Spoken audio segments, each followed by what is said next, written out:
All right. Well, good morning, everybody. Thank you so much for joining me. Uh, I like to keep this really informal and just more or less share what is the Nutrient Management Farmer Education Grant Program and answer any questions you might have on, maybe you're interested in applying for the grant, or maybe you've applied before and you're looking for opportunities to expand or grow. And that's kind of what I like to offer in this session is that it's just more of an opportunity for me to share any information related to updates within the program and then allow for you guys to kind of jump in and ask questions and um, share feedback. All right, let's get started here. So I always like to start with just a brief overview of what exactly is the grant program structure. So we have two different tiers. The first tier is tier one.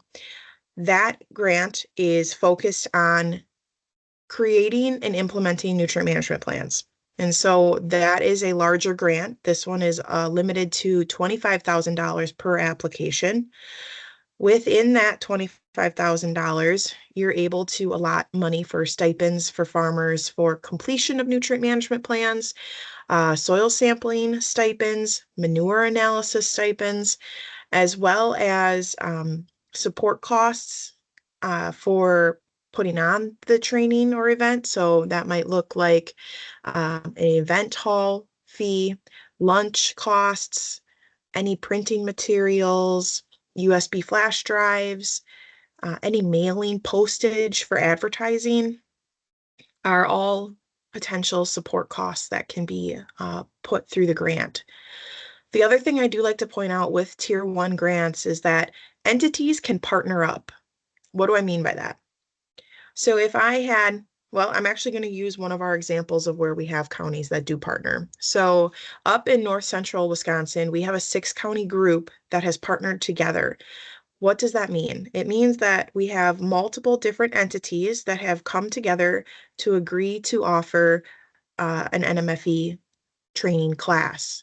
And what that means for them is that every additional partner that they add on to their grant application allows them to apply for an additional $10,000. So if I have that base application with one county at $25,000, and then I add on 2 more counties that are going to be kind of helping me out, or we're going to be offering trainings within that 3 county region, I would be able to apply for up to $45,000 within my grant application. So there are some perks that, if you're going to be working together, I know there's been awesome opportunities for sharing staff time across those trainings and kind of allowing some of that new staff to be trained up from some of the more well-seasoned staff within the areas. Um, that's not a requirement to have multiple groups. You can do a single group application, and honestly, most of the ours are single entities, but there are some really neat positives that have come out from some of our groups. Additionally, within this tier one grant, counties are eligible to request an additional $2,000 in funding so that they're able to have laptops available for farmers to be able to come in and work on their nutrient management plans. Um, these are only allowed for counties at this time. But it's a great way for counties to be able to get a couple different laptops to set up stations either at their office or when they're hosting their trainings to be able to have extra laptops available to help farmers who might not have their own laptops. Tier two is a much smaller grant, and it is focused on really outreach and education around nutrient management. So this grant is limited to $3,000 per application. You are not required to produce a nutrient management plan.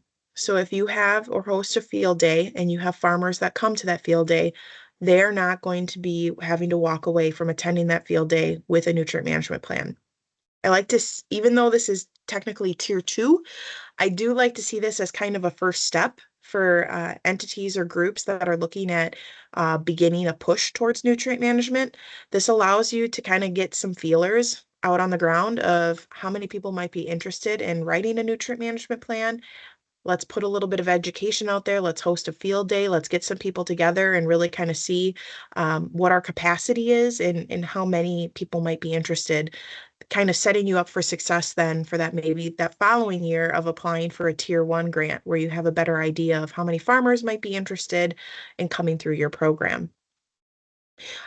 New, I would say 2 years ago now, was the ability within the tier 2 grant to host implementation reviews.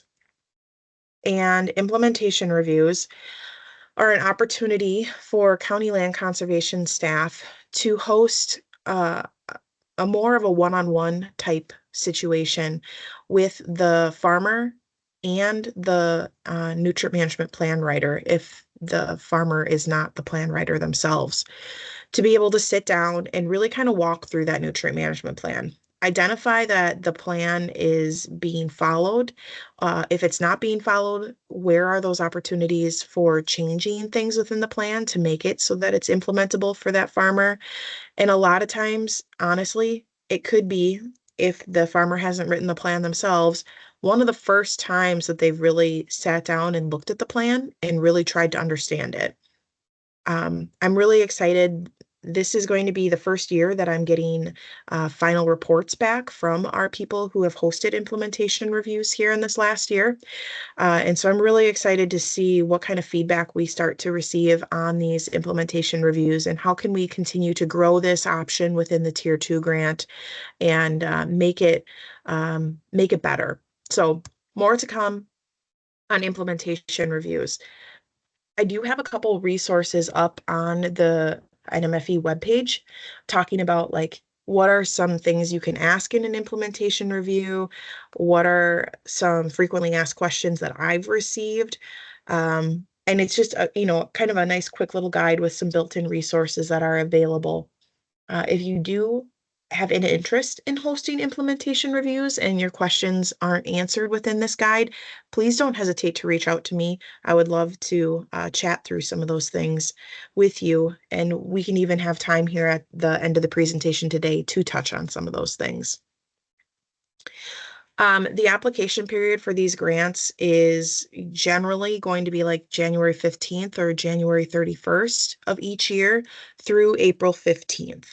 So application period is open. All of the grant materials are live on our NMFE webpage, and applications are due on April 15th. I guess before I go too much further, though, I do want to just stop and briefly ask if there are any specific questions on the breakdown of Tier 1 versus Tier 2 or on implementation reviews.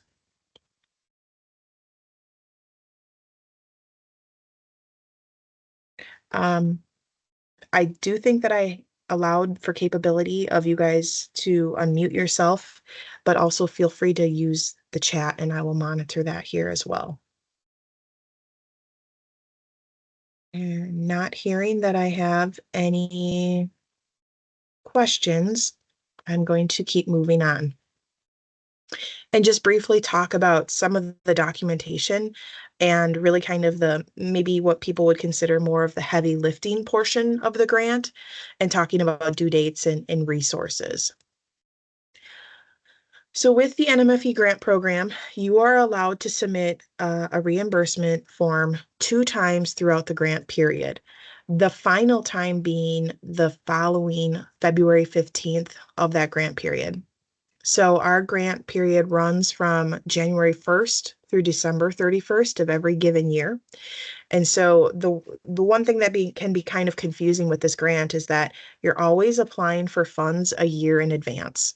So here we are in April of 2025, and you guys are going to be working on submitting your 2026 NMFE grant, meaning that you're going to apply for this grant here now, and that grant isn't going to be eligible to start spending down or utilizing until January 1st of 2026, all the way through December 31st of 2026. So with that being said, technically then your final report wouldn't be due until February 15th of 2027. So it's looking out a pretty far way here into the future. But that's the structure of how this grant works. Again, this document can be found on our NMFE webpage.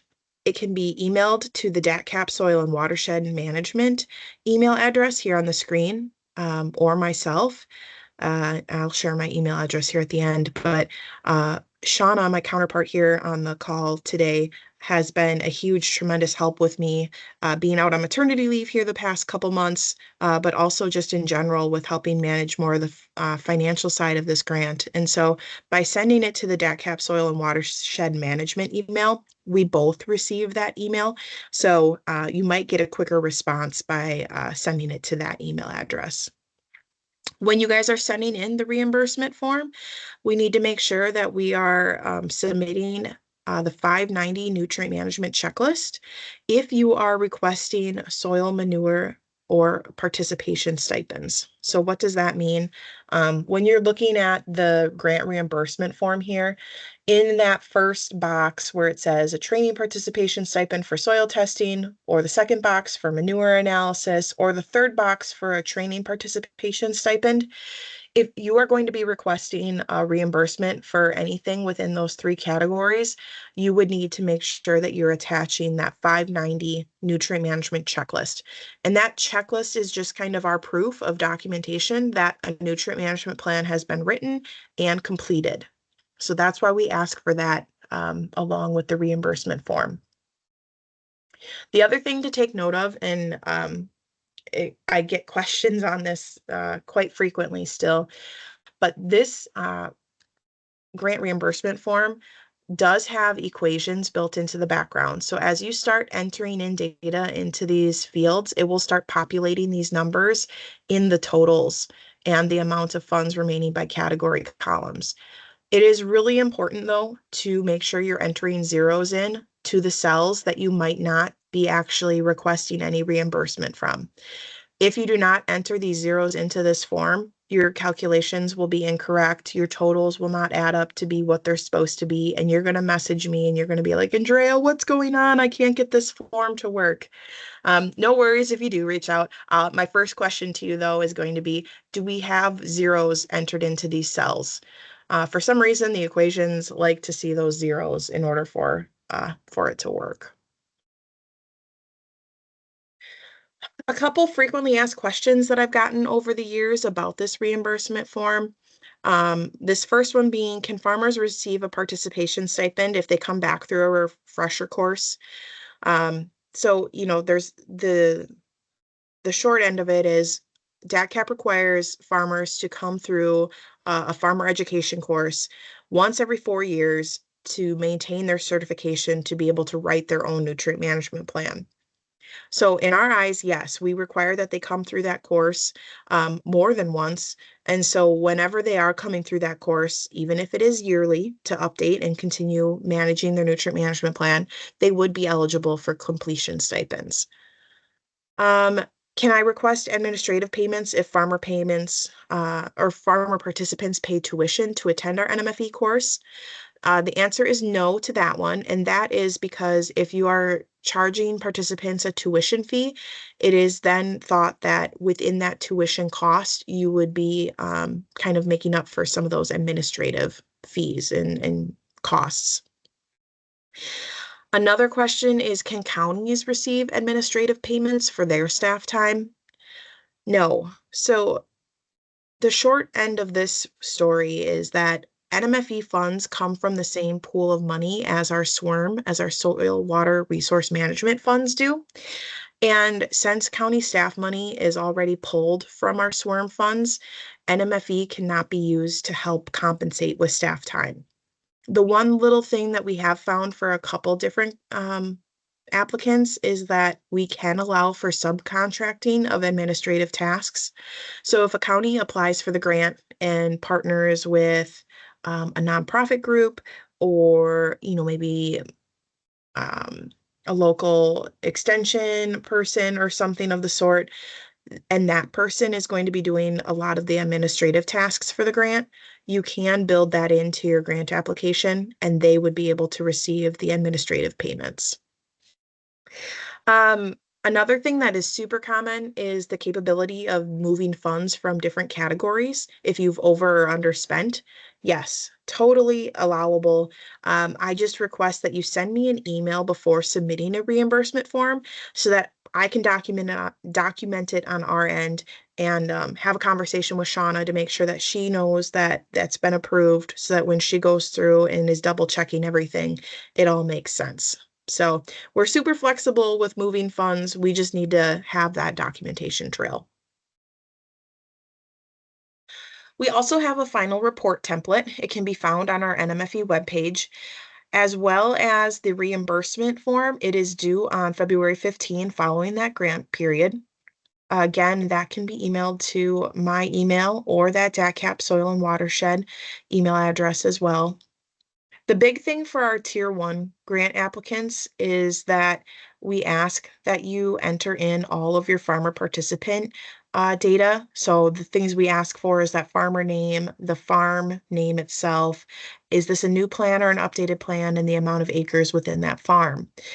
Shauna has been doing a really great job of keeping track of all of our farmer participants for you guys so that we can follow back up with you and let you know when someone needs to come back through the course for recertification. So that's why that piece is built into that final report template. Another piece, huge shout out to Kirk Langfoss in Marathon County for asking about questions related to implementation reviews in the final report template. I did get a chance to update the final report here last week, and that is now the most recent updated version that's on the website. But that final report template has specific questions for implementation reviews. So hopefully we can kind of build off of the feedback that we get from that and look at future opportunities and changes for those. But again, any comments or suggestions that you guys put in those final reports are really, really helpful to our team to really kind of look at opportunities for changing and allowing for new pieces to kind of come into the grant program. Extension requests. So as I mentioned earlier, the NMFE money comes from that same pot of money as our SWRM funding. So again, our soil water resource management funding. That funding is awarded on a biennial timeline. And with that, we are able to extend grants for 1 year.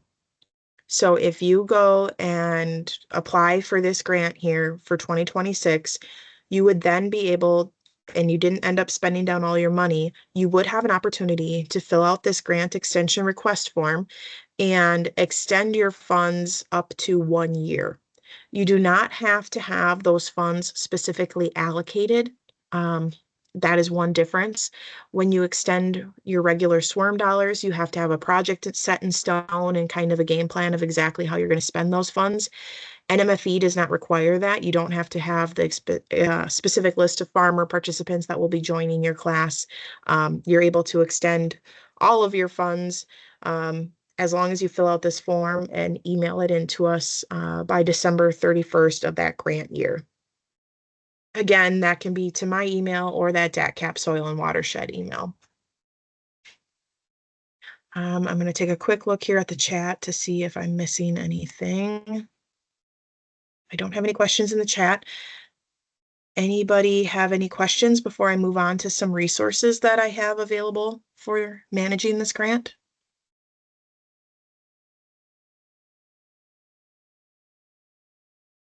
Okay. All right, so a couple different resources that we have. I'll just briefly walk through each of these here for you. One thing that I'm so excited to share with you guys is that the nutrient and pest management team has recently updated their PowerPoint slide decks that we use for our NMFE curriculum. Those materials are now available to be found on this new website. I was just going to see if I can pull up this website to just briefly show you guys because I'm really excited about it. They've done a fantastic job with this. But what it does is it allows you guys to come in here and download and access all of these different PowerPoint presentations. This is exactly what the NPM team uses when they come and teach the class at your location. It also talks about the difference between a full course versus a refresher course. We also have a brief example agenda that you guys can look at, looking at the specific topics that can be covered within a full course versus a refresher. Also, an opportunity to provide us feedback and notes if you guys do use the slide decks.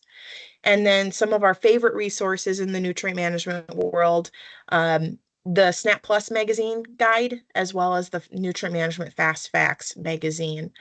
Both of those can be found here at the bottom of this webpage. But I obviously nutrient management's my world and NMFE is a big part of that. So when I got to see that this webpage was put together by the NPM team, I was super excited to be able to share that out with you guys as a resource. So highly encourage you guys to look out or to look into that website and everything that it has to offer there.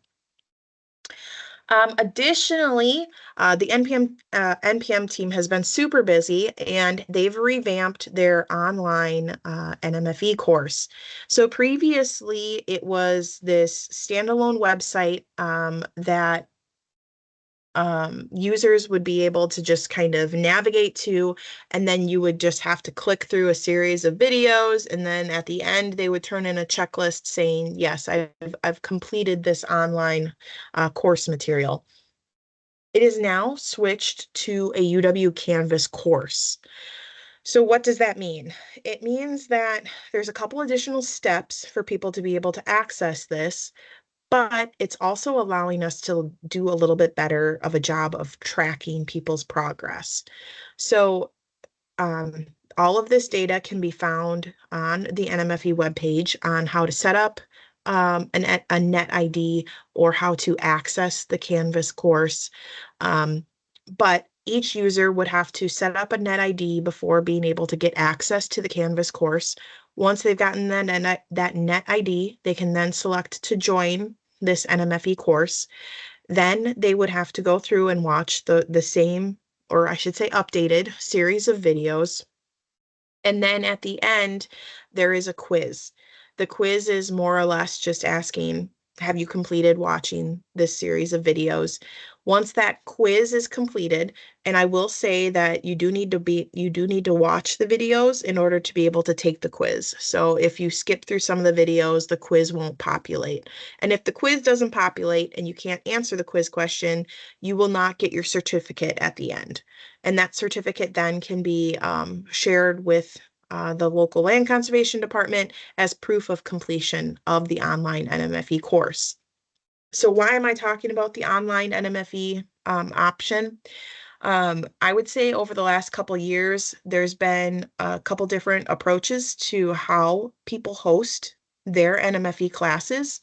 Some people will do completely all in person, totally okay. Some people do kind of like a hybrid where they require the farmer participants to watch the online or complete the online class materials and then come in person to work on their nutrient management plan. Um, there's times where I've also seen a bit of both where they're presenting in person, but then there might be a neat grazing presentation that they like out of the NMFE curriculum. And then, maybe during lunch, they'll let the grazing portion play. There's a lot of options for how you can do things with integrating the different pieces of the curriculum. So, this is, if they did just go through this NMFE curriculum, this online Canvas course, this is approved by us as a DATCP certified course. So by completing this and turning in that certificate, that does say that they're certified to write their own plan. Andrea, Yes. there is a quick question in the chat that came in a couple minutes that pertains to this slide. It says, can we use tier 1 funds to pay a stipend for taking one of the free online courses?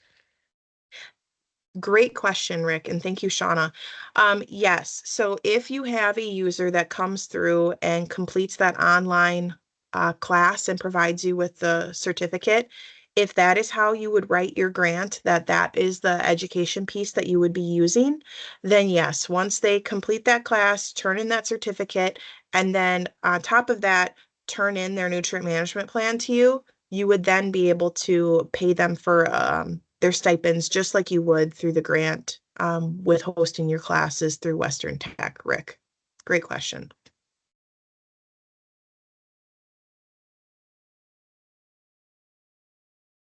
Any other questions? All right, keep chugging along here. We also have laptops available. Another person on the call here today, Wrangler Jones, is our new conservation agronomist at DACAP. He has been a huge help with traveling around and kind of breaking up that load for myself during training season. And so what Wrangler and I have done is we each have our own wagon of laptops, so we can bring laptops to your guys' classes if you do not have farmers that have access to their own laptops. As long as you kind of keep us in the loop of when your class is, more than likely we will either be able to be there in person and help with your class, or at least get you the laptops that you need. We are looking at getting an additional 10 new laptops this year. I'm very excited. Some of our laptops are getting a little old and need to be retired. So that will be hopefully coming here in a month or two to be able to have all of our new laptops on board. The other thing that can be available is a train the trainer. So if we have new people who are applying for the grant for the first time and don't necessarily know exactly what everything entails in the grant, or they just want to be able to talk to us here at DACAP, that is what we are here for. So please don't hesitate to reach out. We're able to, kind of walk you through some of the curriculum, get you guys resources, as well as just answer any questions that you might have. And last but not least here, as resources, our nutrient and pest management team. As you can see, they're pretty fundamental in the curriculum side of the NMFE program. I will say that this map isn't exactly up to date. Kevin Shelley retired and Michael Geisinger has now left his position in the Northwest. The team is currently recruiting for those two positions and hopefully we'll be back to full staff. But if you do fall within a region that does not currently have a team member, they've kind of divided and conquered and are helping each other out within different regions. So more to come as those positions get filled, but even though there isn't a specific person in those two areas, the Northwest and the South Central, they have all kind of shifted gears and are helping each other out. The one last thing I should mention on here is that the Southwest area, previously held by Dan Smith, he is now the program manager for the nutrient and pest management team. And Landon Baumgartner is now the new NPM contact in the Southwest. Okay, this is just my contact information that I have up here on the screen, but I do want to just kind of stop and leave it here on materials that I have to share. But I'm really hoping that you guys might have some questions or things that you guys want to discuss about the grant. So I will open up the floor to any questions you guys might have.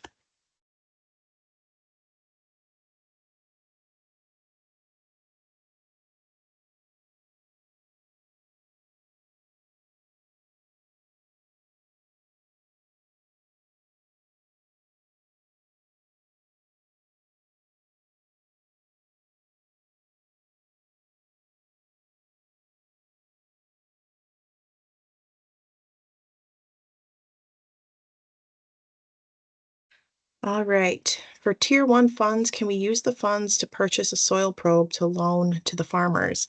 Great question, Sherry. Yes, I would put that in your support costs piece of the Tier 1 grant. And if you need to move funds around, just send me or Shauna an email stating that you want to move funds from maybe your manure analysis category down to your support costs funds. And those funds in support costs can pay for a soil probe.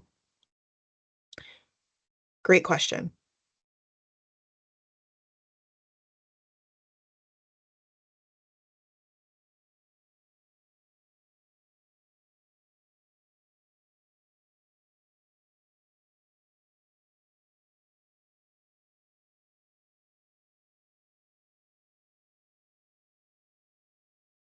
Any other questions?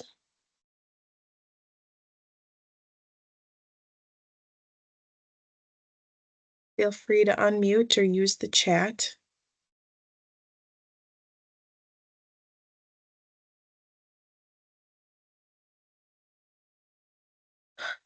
I won't keep you guys on. Oh, I see. Can we use support costs to purchase labels for soil sampling? Rick, I'm assuming that what you're suggesting there is that you guys would purchase like Avery labels and then you would um, generate soil sample field names and numbers on those labels so that they can just put them on the soil sampling bags themselves. Yeah, that's what I'm kind of thinking. I was thinking about having a soil sampling field day maybe this summer and including that in part of it. So just wondering if that would be a legitimate cost. Yeah.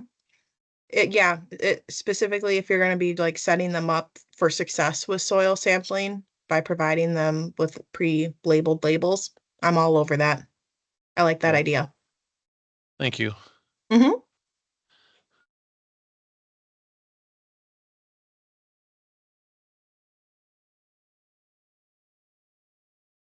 I know we have a couple newer people on the call here. Um, any questions from some of our newer people?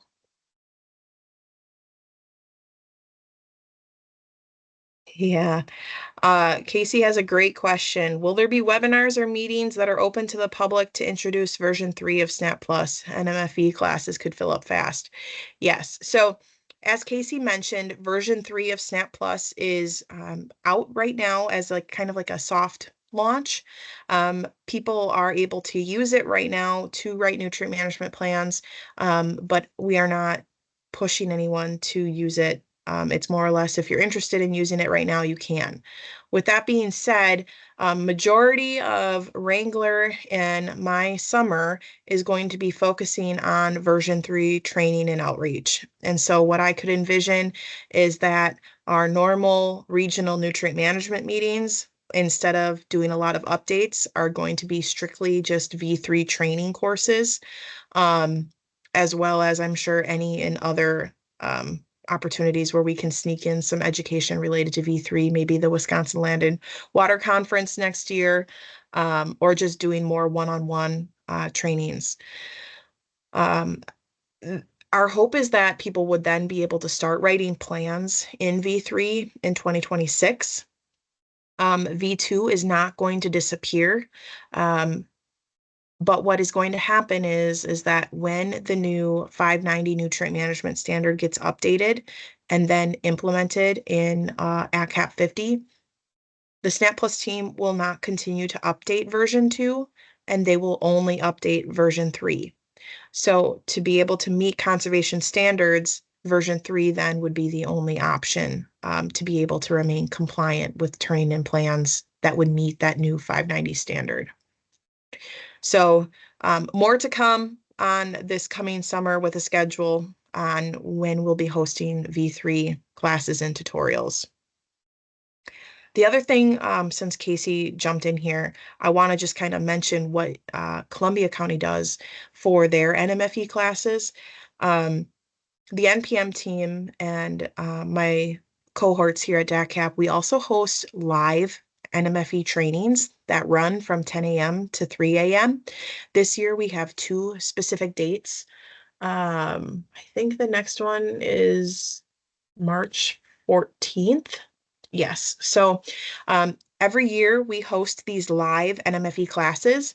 And one thing that I think is kind of fun, Casey will pull all of his NMFE farmers in for the day to come in and do a group watch session.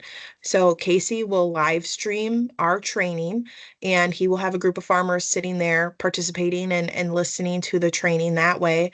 And then he will have them come back in and work on their nutrient management plans on a couple specific like lab days. So another way to use a hybrid type approach.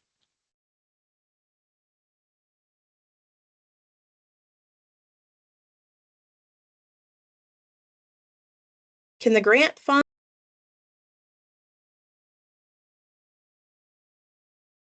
was under the support cost category, Chad? Great question.